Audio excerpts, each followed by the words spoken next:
अब गुप्त साम्राज्य को डिस्कस करते हैं, बहुत ही इंपॉर्टेंट है, यहाँ से भी काफी क्वेश्चंस बनते हैं एग्जाम में। तो गुप्त डायनेस्टी का आरंभ जो है ये मगध क्षेत्र से माना जाता है, जो आज के बिहार और पूर्वी उत्तर प्रदेश के कुछ भागों में फैला हुआ था। उस समय नॉर्थन इंडिया मतलब उत्तर भारत और सेंट्रल एशिया के हिस्सों पर कुषाण साम्राज्य का प्रभाव था, जो लगभग 1st सेंचुरी से लेकर 3rd सेंचुरी तक देखने को मिलता था। श्री गुप्त को गुप्त डायनेस्टी का संस्थापक माना जाता है और उन्हें आदिराज के नाम से भी पुकारा गया। उनके पुत्र घटोत्कच ने वंश की नींव को और भी मजबूत किया, परंतु असली साम्राज्य का निर्माण जो करा वो करा चंद्रगुप्त प्रथम ने। 319 से लेकर 334 एडी के समय में इनका कार्यकाल हमको देखने को मिलता है। चंद्रगुप्त प्रथम ने कुषाण के अधीन काम किया था और बाद में उन्होंने अपने राज्य को स्वतंत्र घोषित कर दिया, जिससे एक स्वतंत्र गुप्त एम्पायर की स्थापना भी हुई। चंद्रगुप्त प्रथम ने लिच्छवी डायनेस्टी लिच्छवी वंश की राजकुमारी कुमार देवी से विवाह किया, जिससे उन्हें राजनीतिक शक्ति और एक नई पहचान भी मिली। चंद्रगुप्त प्रथम ने खुद को महाराजाधिराज की उपाधि भी दी और उनके शासनकाल में पहली बार गुप्त एम्पायर में सोने के सिक्कों का प्रचलन हुआ। इन सिक्कों पर चंद्रगुप्त प्रथम और कुमारा देवी की संयुक्त छवि अंकित थी, जो कि इस विवाह संबंध के महत्व को भी दर्शाती हैं। उनके बाद में फिर अगला शासक कौन हुआ? समुद्रगुप्त हुआ। 335 से लेकर 380 एडी मतलब ईस्वी तक समुद्रगुप्त का शासनकाल हमको देखने को मिलता है। इन्होंने गुप्त एम्पायर का नेतृत्व किया। समुद्रगुप्त ने विजय अभियानों से गुप्त एम्पायर को और भी विस्तृत किया और भी फैलाया।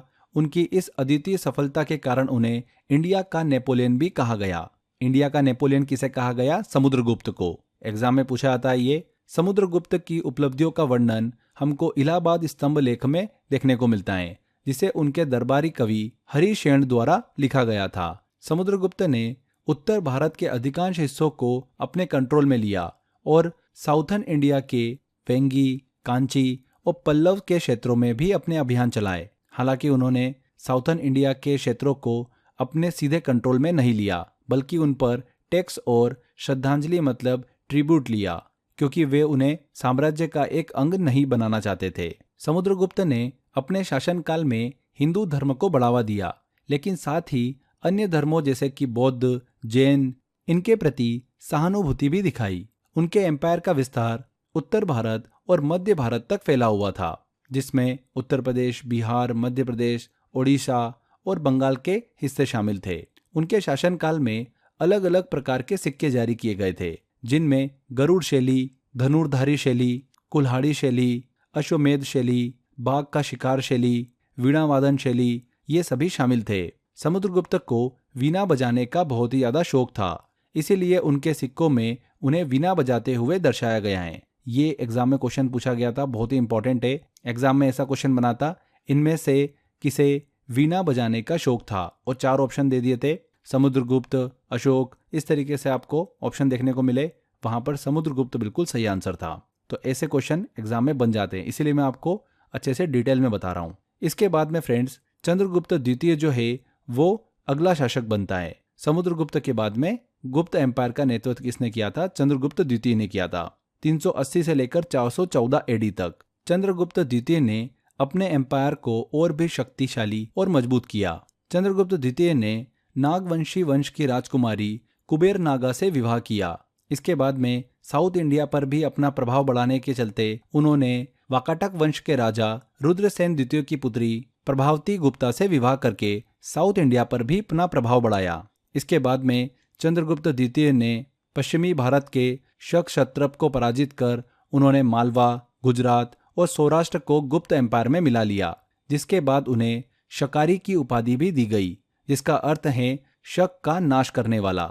चंद्रगुप्त द्वितीय ने उज्जैन को अपनी दूसरी राजधानी बनाया था, जिससे उनकी वेस्टर्न और सेंट्रल इंडिया पर पकड़ और भी मजबूत हो गई थी। इस समय को गुप्त एम्पायर का गोल्डन पीरियड मतलब स्वर्ण युग कहा जाता है, क्योंकि इस काल में कला, विज्ञान, साहित्य, जो आर्ट, साइंस, लिटरेचर, कल्चर, इन सब का व्यापक तौर पर विकास हुआ था। उनके दरबार में 9 महान विद्वान और कवि थे, जिन्हें नवरत्न कहा जाता है, जिनमें सबसे प्रसिद्ध कौन थे? कालिदास थे।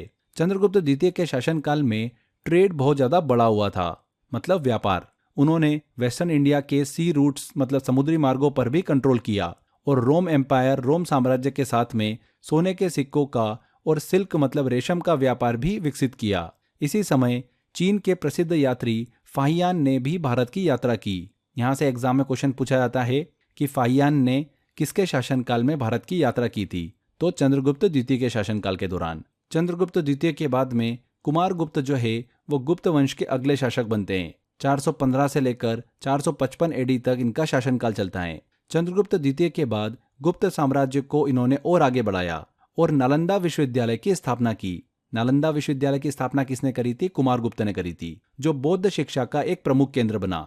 उनके शासनकाल के अंत में हुणों का हमला हमको देखने को मिला, जिससे गुप्त एम्पायर जो है वो कमजोर होने लगा। कुमारगुप्त की डेथ के बाद में, उनकी मृत्यु के बाद में गुप्त एम्पायर का डिक्लाइन मतलब पतन शुरू हो गया। इसके बाद में अगले अंतिम और महान शासक कौन हुए थे? स्कंदगुप्त हुए थे। गुप्त एम्पायर के अंतिम महान शासक, ध्यान रखिएगा, स्कंदगुप्त, जिन्होंने हुण के आक्रमणों का वीरता से सामना किया था। उन्होंने अपनी आर्मी के साथ मिलकर नॉर्थन इंडिया में हुणों को पराजित भी किया, लेकिन उनके बाद गुप्त एम्पायर धीरे धीरे कमजोर होता गया। स्कंदगुप्त को उनके कॉइन मतलब सिक्कों में धनुर्धारी के रूप में दिखाया गया है। आगे चलकर गुप्त डायनेस्टी का पतन धीरे धीरे हुआ और हुणों के लगातार हमलों के कारण यह साम्राज्य जो है वो खंडित होता गया। इस प्रकार गुप्त डायनेस्टी ने अपने शासनकाल में इंडिया को एक स्वर्णिम युग दिया, जिसमें कला, साहित्य, विज्ञान और संस्कृति का अभूतपूर्व विकास हुआ। तो ये हमने गुप्त वंश को अच्छे से डिस्कस किया, उनके महान शासकों को हमने अच्छे से समझा है, उनके बारे में सारे इंपॉर्टेंट पॉइंट कवर करें। आगे देखिए, गुप्त एम्पायर से रिलेटेड कुछ महत्वपूर्ण फैक्ट हैं, वो भी आपको पता होना चाहिए, एग्जाम में क्वेश्चन बनते हैं। जैसे गुप्त शिलालेखों के बारे में बात करें, इंस्क्रिप्शंस की बात करें, तो उसमें आता है नाम प्रयाग प्रशस्ति। यह शिलालेख समुद्रगुप्त के शासनकाल से जुड़ा हुआ है। इसमें उनकी जीतों, प्रशासनिक क्षमता और वीरता का वर्णन किया हुआ है। इसके बाद आता है एरन स्तंभ शिलालेख। यह भानुगुप्त के शासनकाल से जुड़ा हुआ है। गुप्त पीरियड में पहली बार 510 एडी में सती की प्रथा का उल्लेख मिलता है, जो कि भानुगुप्त के एरन शिलालेख में दर्ज हैं। ये काफी इंपॉर्टेंट पॉइंट है, इसको ध्यान रखिएगा। एरन स्तंभ शिलालेख मतलब एरन स्टोन पिलर इंस्क्रिप्शन का संबंध जो है वो किसके शासनकाल से है? भानुगुप्त के शासनकाल से है। महरौली शिलालेख जो है ये चंद्रगुप्त के शासनकाल से जुड़ा हुआ है। इसमें उनके शासनकाल की महानता और राजनीतिक सफलताओं का जिक्र है। जूनागढ़ शिलालेख की बात करें तो ये स्कंदगुप्त के शासनकाल का है। इसमें उनके शासनकाल में हुई महत्वपूर्ण घटनाओं और संघर्षों को बताया गया है। इंदौर स्तंभ शिलालेख की बात करें तो यह भी स्कंदगुप्त से जुड़ा हुआ है और उनके सैन्य और प्रशासनिक कार्यों को दर्शाता है। तो यहाँ पर कौन सा शिलालेख, कौन सा इंस्क्रिप्शन किस शासनकाल से संबंधित हैं, ये काफी इंपॉर्टेंट है। आगे देखिए, हमने बात करी थी कि गुप्त काल में कला, संस्कृति और साहित्य का स्वर्णिम युग देखा गया। यह वह समय था जब धर्म, वास्तुकला, मूर्तिकला और साहित्य ने नई ऊंचाइयों को छुआ था। मंदिरों, गुफाओं, स्तूपों और ग्रंथों ने इस काल को अद्वितीय बना दिया था। तो चलिए अब हम गुप्त काल के आर्ट एंड कल्चर, कला संस्कृति को थोड़ा सा डिस्कस करते हैं। मूर्तिकला और मंदिर निर्माण की बात करें तो इस काल में पहली बार विष्णु, शिव और अन्य हिंदू देवी देवताओं की मूर्तियां बनाई गई थी। इस काल में मंदिर निर्माण की शुरुआत हुई और मंदिरों का निर्माण नागर शैली में किया गया। कुछ प्रमुख मंदिरों की बात करें तो शिव मंदिर नागोद मध्य प्रदेश में स्थित हैं। विष्णु और कंकाली मंदिर टिगवारा मध्य प्रदेश में स्थित हैं। इसके अलावा गुफाएं और चित्रकला भी हमको देखने को मिलती है। अजंता एलोरा की गुफाएं आपने अक्सर सुना होगा। इन गुफाओं में भित्ति चित्र और मूर्तिकला अद्वितीय हैं। बाघ की गुफाएं भी, बाघ केव्स भी हमको देखने को मिलती है, मध्य प्रदेश में स्थित हैं। इन गुफाओं में सुंदर चित्रकला बनाई गई है। इस समय काल में हमको स्तूप निर्माण भी देखने को मिलता है। इस काल में स्तूप निर्माण का कार्य बहुत हुआ, जैसे कि मीरपुर खास स्तूप, धमेक स्तूप और रत्नागिरी स्तूप। इसके अलावा साहित्य लिटरेचर की बात करें तो इस समय में कई महत्वपूर्ण हिंदू ग्रंथों की भी रचना हुई, जैसे कि वायु पुराण, मत्स्य पुराण, रामायण, महाभारत। एग्जाम में क्वेश्चन पूछा जाता है इनमें से किस समय के दौरान महाभारत या फिर रामायण की रचना हुई है, तो आपको यहाँ पर दिमाग में रखना है। बौद्ध और जैन साहित्य की भी रचना हमको यहाँ पर देखने को मिलती है। अभिधर्म कोश जो कि एक बौद्ध ग्रंथ है, वहीं विशुद्धि मग्ग ये भी एक बौद्ध धर्म का दार्शनिक ग्रंथ है। इसके अलावा गुप्त काल के दौरान हमको कई नॉन रिलीजियस बुक्स भी देखने को मिलती है। गुप्त पीरियड में कई महत्वपूर्ण गैर धार्मिक बुक्स भी लिखी गई। अगर उनमें कुछ महत्वपूर्ण डिस्कस करें तो कालिदास के द्वारा लिखित ऋतुसंहार, मेघदूतम, कुमार संभवम, रघुवंशम, विक्रमोवर्षियम और अभिज्ञान शकुंतलम का नाम आता है। वहीं विशाख दत्त द्वारा लिखित मुद्रा राक्षस बहुत ज़्यादा फेमस है। भारवी के द्वारा लिखित कीर्तार्जुनियम, दंडिन के द्वारा लिखित काव्यदर्श और दश कुमार चरित, शूद्रक के द्वारा लिखित मृच्छकटिक और वात्स्यायन के द्वारा लिखित कामसूत्र।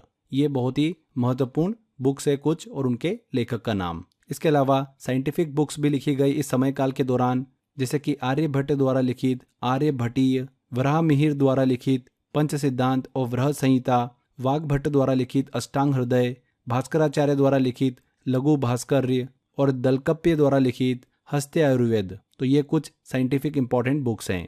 तो ये गुप्त साम्राज्य से रिलेटेड हमने कुछ महत्वपूर्ण फैक्ट को डिस्कस किया, कुछ इंपॉर्टेंट पॉइंट जिनसे एग्जाम के अंदर क्वेश्चन पूछे जाते हैं। चलिए स्टोरी को हमारी आगे बढ़ाते हैं।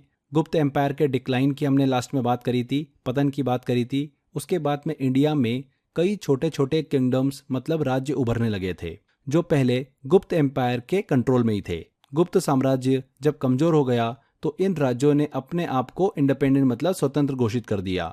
गुप्त एम्पायर के बाद में आने वाले अगर प्रमुख किंगडम्स मतलब राजवंश की बात करें तो वो कौन कौन थे? वल्लभी राज्य, मोखरी, मैत्रक, पुष्यभूति और गौड़। इन छोटे राज्यों ने धीरे धीरे अपनी शक्ति को बढ़ाया और रीजनल पावर के रूप में इनका उदय हुआ, जिसने आगे चलकर इंडिया को कई छोटे छोटे हिस्सों में बांट दिया। इस समय फ्रेंड्स पुष्यभूति वंश से जुड़े एक महत्वपूर्ण राजा का उदय देखने को मिलता है। उनका नाम है हर्षवर्धन। हर्षवर्धन ने 7वीं शताब्दी में इंडिया के उत्तर पश्चिमी हिस्से को एकजुट करने की कोशिश की और एक शक्तिशाली साम्राज्य का निर्माण भी किया। तो हर्षवर्धन का शासनकाल गुप्त एम्पायर के बाद एक महत्वपूर्ण काल माना जाता है, क्योंकि उन्होंने गुप्त एम्पायर की तरह ही शांति, समृद्धि और सांस्कृतिक विकास को बढ़ावा दिया था।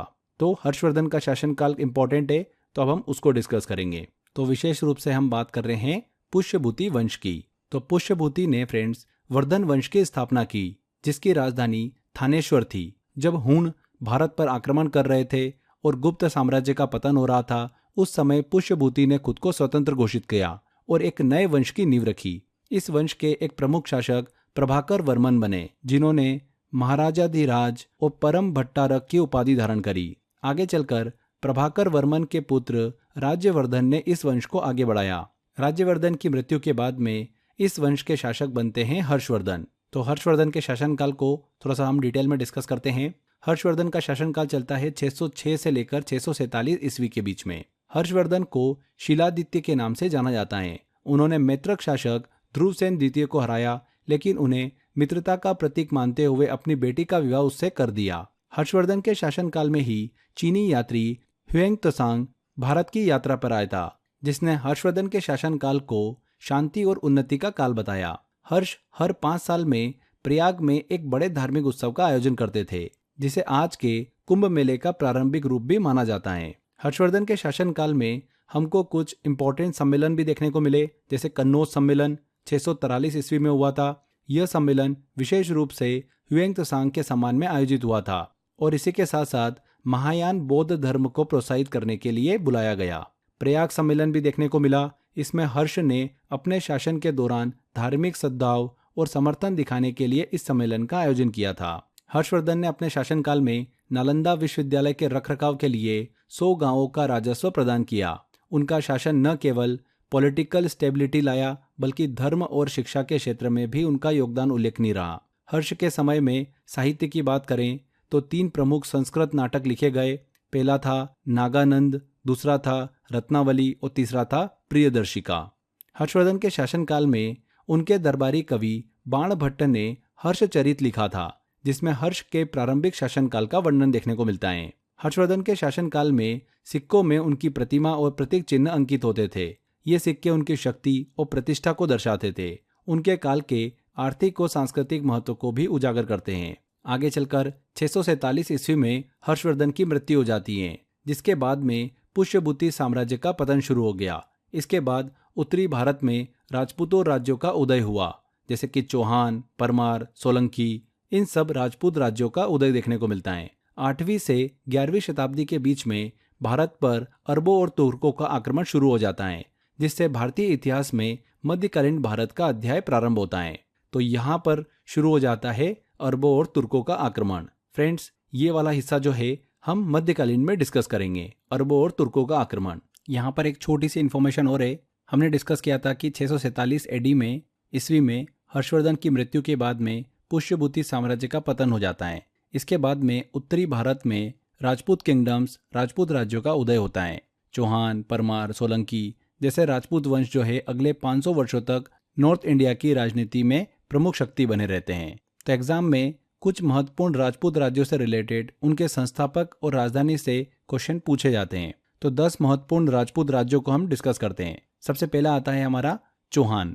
देखिए, ये राजपूत जो वंश हम डिस्कस कर रहे हैं ये 7वीं शताब्दी से लेकर 8वीं शताब्दी के बीच की हम डिस्कस कर रहे हैं। सबसे पहले हम चौहान राजपूत राज्य की बात करें तो इसकी राजधानी क्या हुआ करती थी? दिल्ली हुआ करती थी। और इसके संस्थापक कौन थे? वासुदेव थे।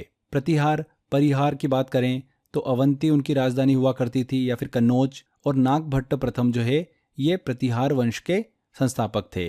पवार और परमार की बात करें तो उज्जैन, धार इनकी राजधानी हुआ करती थी। सियाक द्वितीय, श्री हर्ष इसके संस्थापक थे। चालुक्य या फिर सोलंकी की बात करें तो इसके संस्थापक कौन थे? मूलराज प्रथम थे। राष्ट्रकूट की बात करें तो दंती दुर्ग इसके संस्थापक थे। चंदेला के नन्नुक चंदेला, कलचूरी के कोकल प्रथम, गढ़वाल के चंद्रदेव और सिसोदिया मेवाड़ के बप्पा रावल हमीर प्रथम। तो ये कुछ प्रमुख हमने राजपूत राज्यों और उनकी राजधानी संस्थापक को डिस्कस किया है। तो यहाँ पर हमारा ये एंशिएंट हिस्ट्री जो है पूरा कंप्लीट होता है। हमने इसको शुरू किया था आर्यों के उदय से, मतलब वैदिक काल से। और कहाँ पर खत्म करा है हमने खत्म किया है अरबों और तुर्कों के आक्रमण तक, 8वीं से 11वीं शताब्दी के बीच में। तो आई होप आपको ये पूरा लेक्चर अच्छे से समझ में आया होगा। हमने एक ही फ्लो में इस लेक्चर को कंप्लीट इसलिए किया है कि आपके दिमाग में स्टोरी बने। तो यहाँ पर हमारा ये सेशन कंप्लीट होता है। बहुत ही अच्छे से डिटेल में और सिंपल तरीके से हमने चीज़ों को डिस्कस किया है। देखिए, इस सेशन के दौरान जब हम गुप्त काल को डिस्कस कर रहे थे, हर्षवर्धन का शासनकाल डिस्कस कर रहे थे और अरबों और तुर्कों का आक्रमण जब भारत पर हो रहा था, ये सब हमको देखने को मिल रहा था उत्तर भारत में। वहीं दक्षिण भारत में भी अलग अलग राजवंशों का उदय हो रहा था। तो उस वाले हिस्से को फ्रेंड्स हम सेपरेट वीडियो में कवर करेंगे दक्षिण भारत के इतिहास में। ठीक है,